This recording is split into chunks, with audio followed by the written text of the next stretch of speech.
I wanted to start off like saying how much I loved Constantine when I was younger. So much so, and this makes me sound like a crazy person, but when I watched this as a child, I was like, if I ever have a child someday, I'm naming him Constantine because of this movie. I have not had a child, but I get to interview you today, so it feels full circle one way or the other. Nice. Can I ask how old you were when you saw the movie? Did you see it in the theater? I was 10, and yes, I saw it in the theaters. I Wow, have that's very cool. cool Did your parents. parents take you? That's cool. No, my dad took me to see Alien when I think I was 9. Yeah, so it was 9, and he took me to see Alien in the theater. I love that. Does that really Yeah, help shape your, 100%. yeah? Yeah. I love that. Now, getting to the 4K release, I read something somewhere that when Warner Brothers approached you to do this release, you went straight to the colorist that you had worked with on the original Constantine. And I'm curious, what was that process like for you, kind of getting that post production team back together again to revisit the film? Well, the cool thing about the colorist, his name is Dave Hussey. So the cool thing about him is that he and I actually go way back into the music video days. So, the telecine coloring, digital coloring process was something that was standard through my whole music video commercial career. And what was fascinating was probably like 6 or 7 years leading up to my first movie, I did everything with Dave Hussey, who works at this company called Company 3. And we did all this stuff together. And then I was about to start my movie. And then you sort of discover that back in 2003, when we started shooting Constantine, that almost every movie still did lab color timing. It's like it was all in the lab, and your DP would go in the lab and add points of red and points of blue.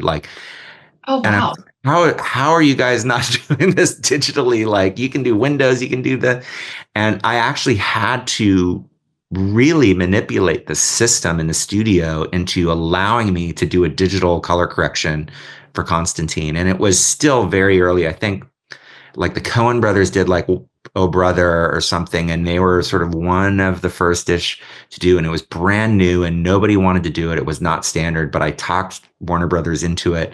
I think by stealing some money from like marketing or something and saying they could use it for marketing materials.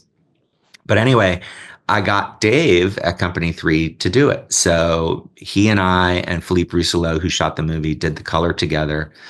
Um, and so he's done almost all my movies, not all of them, since then. So it was a very easy, no-brainer thing to be able to go to Dave, and he's familiar with the movie, plus all of our body of work before and after Constantine.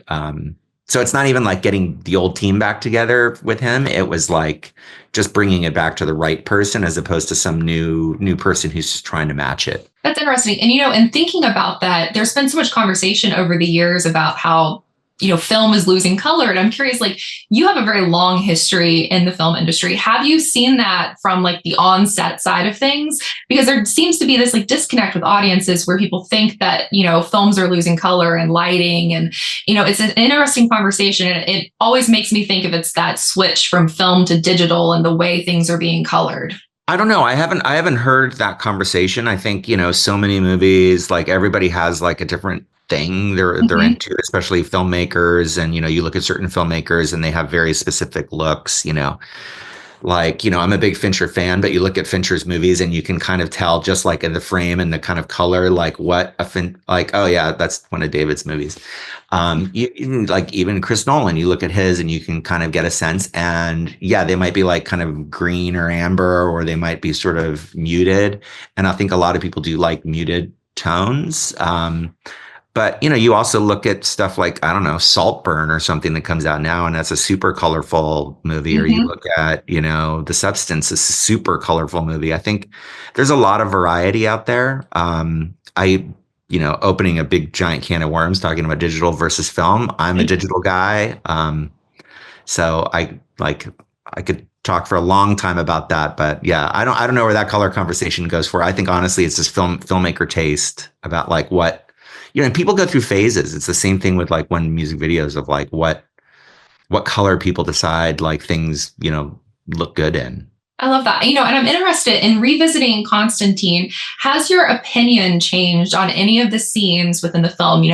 Maybe a shot that was like an absolute nightmare to get right that now you're like, I'm really actually really proud of how that turned out. And has your opinion changed at all about any of the moments in the movie kind of reflecting on it? Yeah, I mean, quite honestly, like I'm pretty critical of everything I do. So, it doesn't take me long to be able to look back at something and think like, oh man, I could have improved upon that. So there's plenty I look at and I feel like I could have improved upon.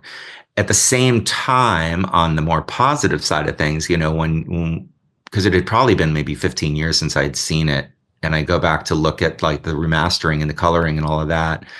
And there's a lot I'm really proud of, a lot of sequences I'm really proud of, and you sort of like forgot. And, there's some cool stuff like the whole, Isabel sequence where she sort of commits suicide and she falls, and we've got that shot under the water and she breaks through the glass and hits the water, and that descender rig shot that goes down in her eyes and the pupils dilating. And, we had a lot of fun designing those sequences, and some of them were tough and made it expensive. And so like sequences like that like a studio may not think you should be spending a certain amount of money on, we luckily fought for and figured out how to sort of push that kind of stuff through. And I think those are some of the standout sequences, in the movie that are super specific. Was there a temptation at all to kind of work on an extended cut version of it as well? Because I know there's been deleted scenes that have been released over the years, and there's probably like alternative takes that could be pulled from, because this is exactly the same film. It's just remastered. Yeah, I mean, I have to say, quite honestly, people ask me about director's cuts all the time. I have never felt forced yet, knock on wood, by a studio to cut a movie down from what I think it should be to something they think it should be. So I've never had this kind of, like 4-hour director's cut of something that I think is what the world should see sitting out there. I always feel like the best version is the version we've released. I'm always happy to sort of show like, on extras, like, oh, here's some other scenes that we shot if they feel substantial enough that we didn't think worked. And to have those as like extras. But yeah, I've never had that. Like on the last Hunger Games, the first cut of the movie that I saw was 4 hours, and somehow that got out there. And, all the fans are like, where's the 4-hour cut? And it's like, I don't want you guys to see the 4-hour cut. It's like slow as hell. And there's scenes I don't want you to see. And is that just essentially like the assembly cut version of it? Yeah, it's basically, yeah. When, especially when you shoot out of order, which is typically what you do is, you'll shoot a scene, the editor gets it, you start to see a scene, you might give notes about that scene. But typically what you have is, even if you've refined some scenes, it's basically those scenes all just sort of slapped together. But usually they all have some entrance, they all have some exit. There's not, you don't have the flow of the movie yet. You also haven't seen it all together yet. So you don't know how it's all affecting, one another, where you have too much information, where the pacing bogs down. There's just whole chunks sometimes of movies you can eliminate.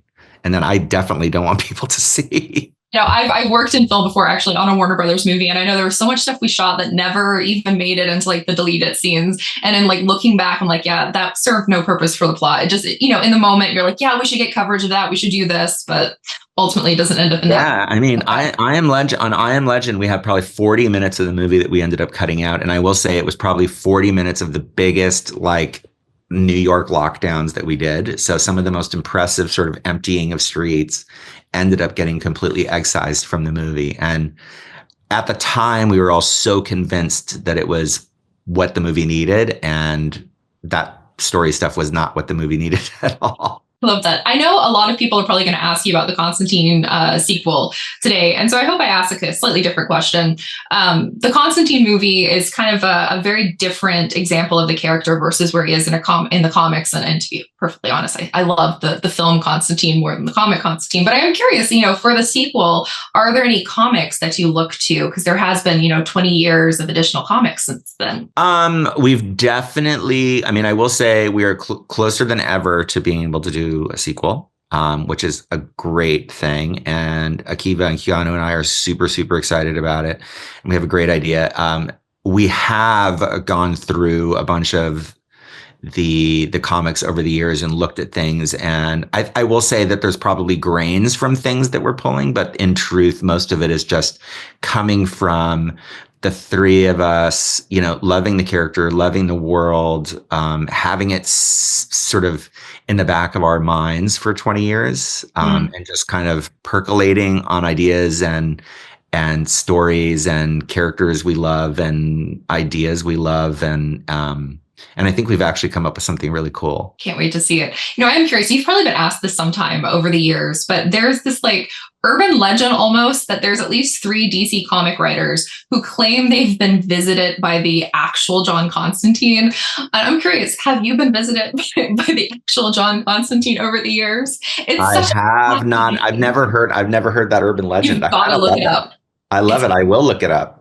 They've been like approached by him at a bar and he's like smoking a cigarette. It's the wildest thing. And there's like 3 completely sane comic creators that have talked about it.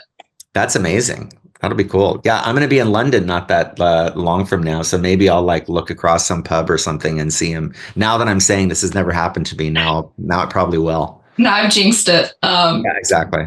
And you have another film that should be coming out soon. I think The Long Walk wrapped in September. How far along are you with that cut? We're almost done. And actually, that's why I'm going to London, is to do the score for it. So the cut is, for the most part, locked. I'm really happy with it. I think it's really unique. It's one of, if not my favorite Stephen King novel.